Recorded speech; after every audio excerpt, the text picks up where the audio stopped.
Assalamualaikum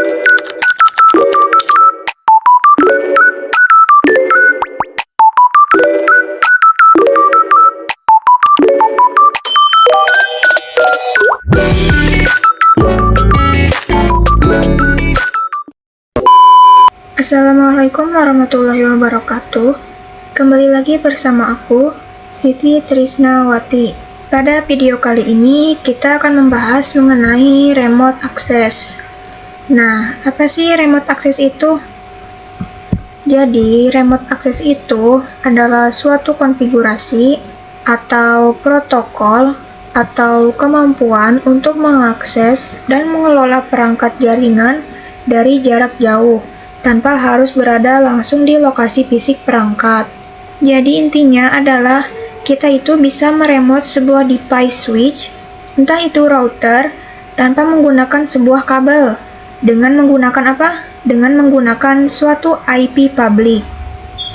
Nah, nanti kita akan konfigurasi atau akan mengimplementasikan secara langsung. Tapi sebelumnya di sini aku akan menjelaskan jenis akses dari protokol ya. Jenis akses protokol. Nah, ada dua jenis. Yang pertama ada dari Telnet dan yang kedua ada dari SSH. Di sini bisa teman-teman lihat kalau Telnet itu dia memiliki portnya adalah 23. Perbedaannya, SSH memiliki port TCP-nya itu 22. Nah, kenapa kita di sini Telnet tidak aman? Ada tanda silang dan SSH itu tanda checklist. Karena memang Telnet ini jarang sekali digunakan. Masih digunakan, tapi jarang. Kenapa? Karena tidak secure atau tidak aman. Nah, kenapa tidak aman di sini? Karena Telnet ini adalah menggunakan plain text. Jadi tidak terenkripsi. Plain text itu kayak gimana? Jadi contohnya, ketika kita memasukkan sebuah password, misal Cisco 123. Nah, ketika ada seseorang atau yang ngehack atau yang ingin mengecek konfigurasinya, maka password tersebut akan terlihat secara jelas, akan terlihat secara aslinya. Jadi, Cisco 123. Beda halnya dengan SSH. SSH ini terenkripsi atau secure. Karena apa?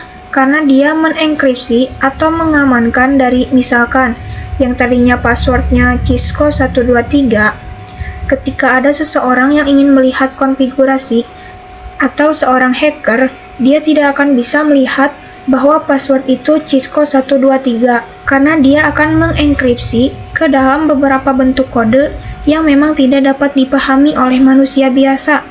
Jadi hanya bisa dipahami oleh router itu sendiri atau sistem itu sendiri. Jadi, yang bisa tahu kalau jenis kode itu passwordnya itu apa, pasti teknisinya itu sendiri yang telah memasukkan sebuah password. Jadi, tidak langsung dituliskan Cisco, tetapi ada kode khusus. Selanjutnya, kita akan coba mengkonfigurasi remote access Telnet dan SSH. Kita masuk ke Cisco-nya. Nah, di sini ketika kita meremote suatu router ataupun switch, kita akan menggunakan satu PC atau laptop untuk meremote dengan menggunakan kabel konsol ya. Ini kita menggunakan PC 12 lalu menggunakan kabel konsol. Kita hubungkan ke port konsol ini ya. Lalu RS232. Nah, seperti ini. Nah, artinya sebelum kita konfigurasi remote access, sebelum kita mengkonfigurasi satu jaringan fisik, atau satu router, atau switch tanpa kabel, kita harus yang namanya konfigurasi remote access terlebih dahulu. Nah, kita masuk ke PC 12 ini, lalu masuk ke menu desktop, lalu ke terminal. Nah, langsung kita OK. Di saat kita masuk ke menu terminal, lalu mencet OK, dia akan masuk gitu ya teman-teman. Nah, lalu di remote access ini adalah konfigurasi untuk membuat username dan password agar kita tidak masuk ataupun orang lain tidak bisa masuk sembarangan untuk mengakses jaringan kita. Jadi hanya beberapa orang tertentu yang mampu atau yang bisa kita izinkan untuk masuk ke jaringan kita. Nah, untuk konfigurasinya, kita masuk ke konfigurasi terminal terlebih dahulu.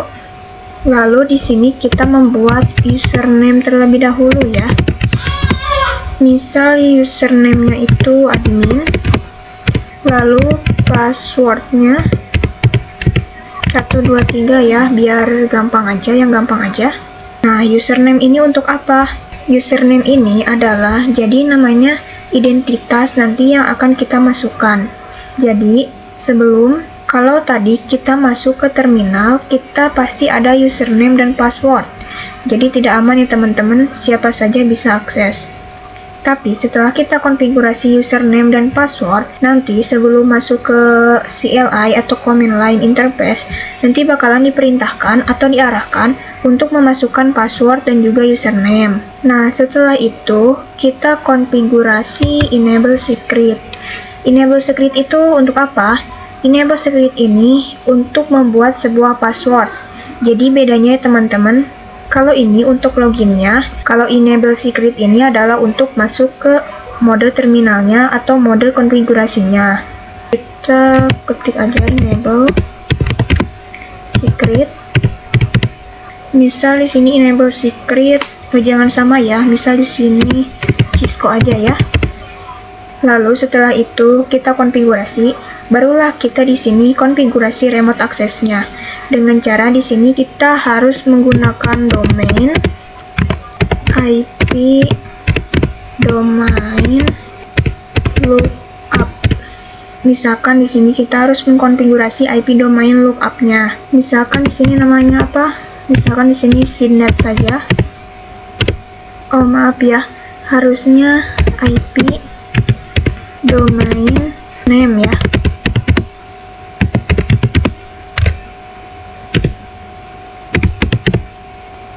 Nah, seperti ini. IP domain name SYNNET. Lalu sini kita menggunakan line 02D misalkan. Nah, line PTY ini untuk apa sih? Line PTY ini adalah konfigurasi untuk kita mengizinkan berapa orang sih yang bisa masuk atau yang bisa akses ke dalam jaringan kita. Nah, di sini 0 sampai 2. Ini adalah hitungan dari 0 itu 1, lalu sampai 2. Nah, berarti kita punya 1, 2, 3 orang berarti. 3 maksimal orang yang bisa mengakses router atau switch kita. Nah, jadi di sini itu menentukan berapa orang yang bisa akses kepada link atau konfigurasi switch router kita, yaitu di sini line PTY 02 boleh, 04 boleh, menyesuaikan saja. Nah, lalu setelah itu kita enter. Lalu di sini kita menggunakan login input ya. Input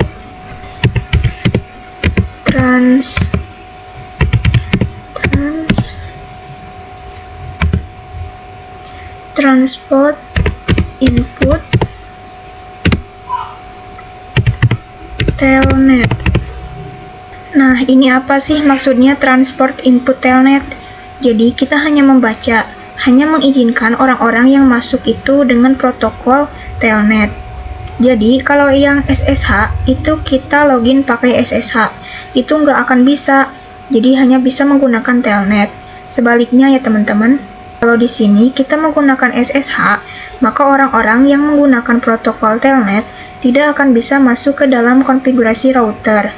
Maka, orang-orang yang menggunakan protokol telnet tidak akan bisa masuk ke dalam konfigurasi router kita. Sebaliknya teman-teman, kalau misalkan di sini kita menggunakan SSH, maka orang-orang yang menggunakan protokol telnet tidak akan bisa masuk ke dalam konfigurasi router kita. Nah, lalu bagaimana kalau kita konfigurasi dua-duanya? Transport. Kalau misalkan SSH dan telnet, itu apakah bisa? Bisa aja teman-teman. Jadi, kalau SSH dan telnet secara langsung, maka ya dua-duanya juga bisa. Mau itu telnet atau SSH, itu bisa. Tapi di sini kita akan coba telnet terlebih dahulu. Lalu login lokal. Nah, login lokal di sini adalah untuk apa? Login lokal di sini adalah supaya nanti ketika ada seseorang yang masuk ke router kita, dia itu harus login dulu. Login lokalnya itu menggunakan apa? Ya, username dan password yang telah tadi kita atur. Nah, login lokalnya itu harus menggunakan apa? Ya, harus menggunakan username dan password yang telah tadi kita buat. Jadi, masuknya harus menggunakan login lokal. Setelah itu kita enter dan exit ya. Cukup segini aja untuk konfigurasinya. Dan yang terakhir kita menggunakan pengamanan yaitu crypto.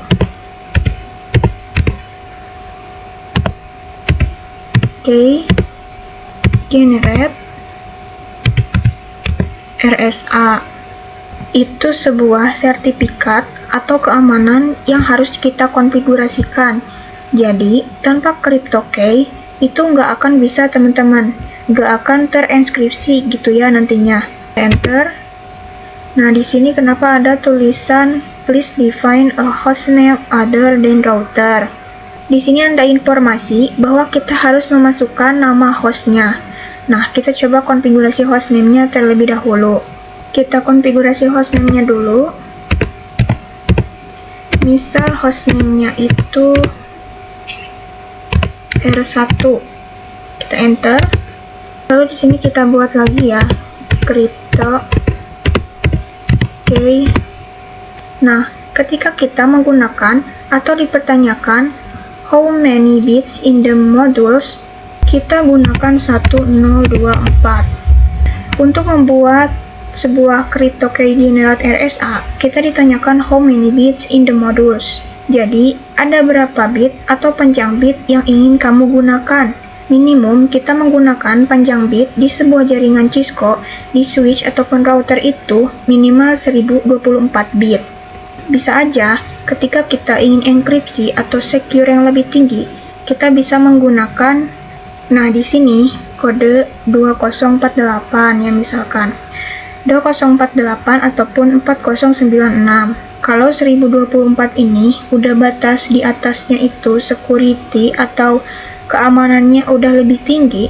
Nah, jadi 1024 ini adalah batas minimum dalam sebuah ketika konfigurasi telnet ataupun SSH gitu. Jadi supaya secure. Tapi kalau misalkan teman-teman ingin lebih tinggi lagi keamanannya, bisa menggunakan bit ataupun jam bitnya itu 2048 ataupun 4096. Tapi di sini kita akan coba 1024 aja. Kita enter. Nah, kalau di sini sudah ada tanda OK, berarti di sini kita sudah beres teman-teman konfigurasi telnetnya.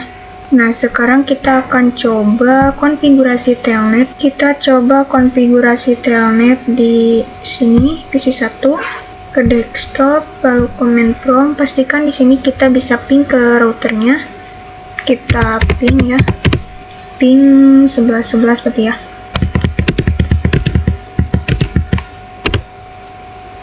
Nah, ini untuk ping 1111-nya itu belum bisa ya, mungkin karena proses juga. Lalu untuk yang kedua, kita bisa di ini ya, di telnet SSH ini. Di sini kita ganti aja menjadi telnet. Lalu masukkan IP address-nya ya, 12.12.12.1. Lalu connect. Nah, jadi seperti itu ya. Nah, udah beres ya teman-teman untuk konfigurasinya. Sebetulnya gampang aja. Apakah bisa di router di PC lain? Bisa aja, karena kalau selagi itu masih dalam satu jaringan atau dalam satu router yang sama, ataupun masih dalam bisa saling terhubung, ya pasti bisa, mau di mana-mana juga. Jadi seperti itu ya teman-teman.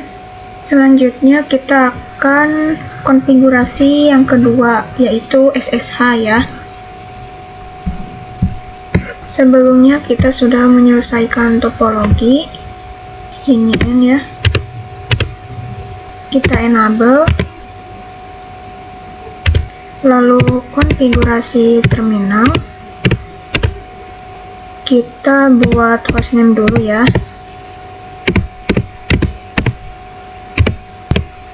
R1, lalu router 1 enable secretnya misalnya kita gunakan 123 saja, lalu IP domain name-nya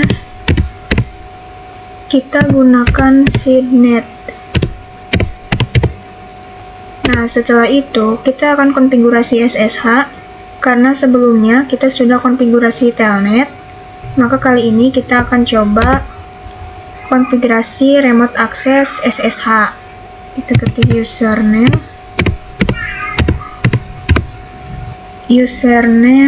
SID saja ya, SID, nama teman-teman juga boleh, secretnya kita 1234 biar tidak tertukar dengan enable secret. Jadi secret di sini kita menggunakan 1234. Lalu di sini kita masuk ke link PTY 04, lalu transport input SSH. Setelah itu login lokal, enter.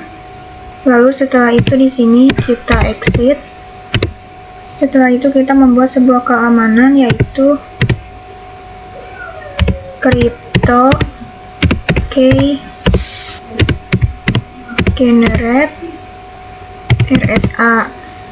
Kita enter. Kita di sini 1024 saja. Nah, di sini udah oke. Kita coba di PC 1. Kita ke desktop lalu telnet atau SSH. Lalu di sini masukkan hostnya 11.11.11x1. Lalu username-nya seed. Lalu kita connect. Nah, di sini muncul seperti ini. Nah, mungkin di sini masih proses ya. Jadi mungkin cukup sekian penjelasan dari saya. Kurang lebihnya mohon dimaafkan. Terima kasih. Wassalamualaikum warahmatullahi wabarakatuh.